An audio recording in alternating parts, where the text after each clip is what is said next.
AstraZeneca દુનિયાભરમાંથી corona vaccine પાછી ખેંચશે. વેક્સિનથી heart એટેકનું જોખમ હોવાનું કંપનીએ સ્વીકાર્યું હતું. સાઇડ ઇફેક્ટના કારણે લીધો નિર્ણય. બ્રિટિશ ફાર્માસ્યુટિકલ કંપની એસ્ટ્રાઝેનેકાએ વિશ્વભરમાં તેની કોવિડ-19 વેક્સિનની ખરીદી અને વેચાણ બંધ કરવાનો નિર્ણય લીધો છે. ધ ટેલિગ્રાફના અહેવાલ મુજબ કંપનીએ કહ્યું છે કે હવે વેક્સિનનું નિર્માણ અને સપ્લાય કરવામાં આવી રહ્યું નથી. એસ્ટ્રાઝેનેકા દાવો કરે છે કે આડઅસરોને કારણે રસી બંધ કરવાનો નિર્ણય લેવામાં આવ્યો નથી. કંપનીએ કહ્યું કે વ્યાપારી કારણોસર આ વેક્સિનને બજારમાંથી હટાવી દેવામાં આવી છે. હવે બજારમાં બીજી ઘણી અદ્યતન રસીઓ ઉપલબ્ધ છે જે વાયરસના વિવિધ પ્રકારો સામે લડી શકે છે.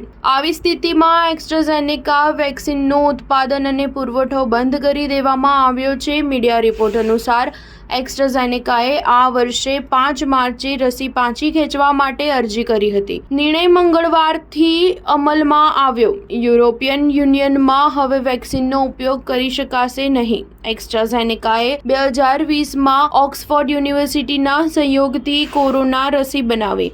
તેના ફોર્મ્યુલાથી ભારતમાં સીરમ સંસ્થાએ કોવિશિલ્ડ નામની રસી બનાવી, જ્યારે બ્રિટન અને ઓસ્ટ્રેલિયામાં તે વેક્સજાવેરિયા તરીકે ઓળખાય છે. સ્ટાર ન્યૂઝ 7 હંમેશા સચ્ચાઈની સાથે.